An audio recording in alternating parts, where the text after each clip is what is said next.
What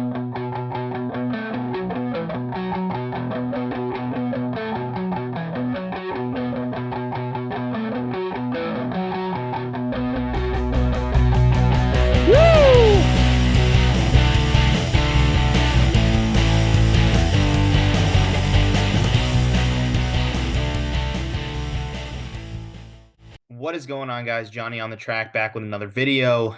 Coming off a tough one, a very, very tough one at the Bristol night race. The bet of the year didn't hit. She's just everything didn't hit for us. Little frustrating because I felt like I was confident going into that race, but it just wasn't what I expected. The Fords turned out to be pretty slow, with the exception, I guess, of Chris Buescher. Harvick was slow. Priest was good, was running right around 8th to 10th for most of the race, and then late in the game, a couple restarts, and he finished, I think, 12th. So that bet was the bet of the year, was close to hitting. I actually felt pretty good at the end of stage two. I felt like we had it. But unfortunately, just, things didn't go our way. It happens. We're coming off two really good wins to start the playoffs. So it is what it is. We'll reset and we'll move on to round two of the playoffs here at the worst track on the NASCAR schedule, Texas Motor Speedway. Yikes. Not a fan of Texas, to say the least. Before we get into the bets real quick, for those listening on the NASCAR Betting Preview Show podcast feed, appreciate you. Make sure you subscribe to the YouTube channel, and vice versa. If you're watching on YouTube, make sure you check us out and everything we're doing over on the NASCAR Betting Preview Show podcast feed. Those guys are doing great things. Happy to be a partner of what they do. And for the NASCAR Betting Preview Show, it runs on Twitter Spaces Wednesdays at 8 p.m. Eastern Standard Time. You can check it out over there. For me, Johnny on the track on Action Network for all my bets, at JOTT_podcast on Twitter, for content and bets and all that good stuff. So with that out of the way, let's move into Texas this weekend. Look, I am not going to be placing a lot of money down on Texas. I'm just not. At this point, Texas, there's not much skill involved. It's so tough to pass. Clean air is king. Track position is big. Restarts will be huge. The restarts at Texas are always great. You'll be entertained with the restarts for about 3 laps. And then who's ever in first, that clean air, it's so hard to, with the clean air, catch somebody, catch the car that has the clean air and then execute a pass. It's just really, really tough to do at Texas. It's annoying because a lot of the mile and a halves are great now with the next gen car. Texas has proved that even with the next gen car, it's still complete and utter trash. It really is. It sucks because it used to be a really, really good track back in the day, but it's just not the same, unfortunately. So, like I said, won't be putting much down. But I can tell you who I like. I like Truex here in this spot, plus 700. I think that's a good number to get Truex at.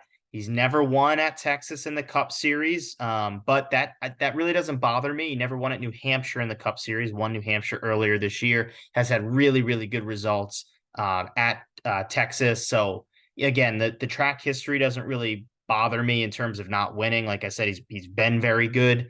And I just think, like, all the crap that team went through in the first round, I think they had their bad round. I think that's behind them. I think Truex comes in, puts on a dominant performance and gets a win and doesn't even have to worry about the round of 12 after, having a brutal round of 16, barely advancing. I just don't think that happens. He's got a good points cushion. Again, I mean, it's crazy. He's like the last guy in, and then he goes right back to the number 2 seed. Just how the way this oh, look at that. I'm gonna do that. Sorry about that. I was just looking at something on my phone. But anywho, yes. So I like Truex here. I like him in this spot. I think plus 700 is a good number to get him at. He's been very fast on the mile and a halfs this year. And I think as long as if he comes out with speed in practice and qualifying, watch out. Because I think Truex could be one of those guys that just cruises to victory at Texas this weekend. Another guy, both a win and a top five, Tyler Reddick. He was dialed in here this race last year. It was a little, I think it was a little farther along in the playoffs. Or maybe it was the second round. I don't really remember, but Tyler Reddick had a dialed in car. Yes, it was RCR, but also just on top of that, with what we've seen out of Toyotas on mile and a half, I think Reddick will come with the speed. I think 2311 will come with the speed. And he's got really, really good track history here. One of, if not his best track in the Cup Series so far to date. So, like I said, track history, speed on mile and a half with Toyota, and a guy that I really think is clicking late in the season and in the playoffs. Had a great first round, obviously won to advance himself. I think that team has clicked, and I like them here in the second round in this spot. I would go with the win plus 800 and the top five.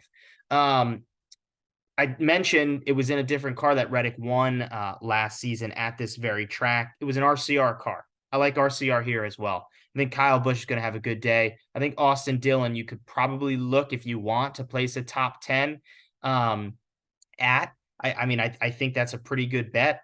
But I like both those RCR cars. I think they can use what they learned last year on this track and put in some solid results. I would not be surprised. And again, like if you just play this race smart, it's really not that difficult to win, which sounds kind of ridiculous to say, but I mean that. If you put yourself in a position starting in those like top four positions on restart and you're able to get the lead in the first like 2-3 laps, you can drive away. You just can at this track. So if you're in a good spot, I think Kyle Busch is going to have a top 10 car, and all you basically need is a top 10 car if you somehow, make your way out front. So I like Kyle Busch in this spot, and I like Austin Dillon as well. He's got the win here. In 2020, he had the win, which was a really, really, honestly, like career defining win for a guy like Austin Dillon. So he's got a little something to prove, I think, here on this track. Yeah, look, overall, Austin Dillon hasn't been the best on mile and a halves this season, but again, that doesn't really bother me. I like the track history for Austin Dillon here, and I'll take Kyle Busch in that 8 car on this track. I'll do it. One more guy that I think you can look at, and I just want to get the total speed rankings up, presented, or I guess I'm looking at it on ifantasyrace.com. Shout out Ryan. I shout him out all the time on this show, so appreciate what he does. But I did want to point out one more guy real quick. I think Ryan Blaney is a guy that you probably want to target at this track. He was the fastest late in the run here last year, and I think that will pay dividends. I really do. I think if he'll be able to pass some cars, right? And I just feel like if you can pass some cars and get your way, make your way, up close to the front at the end of this thing, I think that can go a long way at this track. I really do. So I like Ryan Blaney here in this spot. Penske was pretty good here last year, and Ryan Blaney won the All-Star race last year at Texas. So I think he's another guy that you've got to look at this weekend. Maybe you want Logano coming off a tough first round elimination. I could see that as well. Penske's tend to run well here at Texas, but I think if you're going for a Penske guy, you want to go with Ryan Blaney. That's about it, guys. Like I said, I'm not going crazy on this track. There's no need to.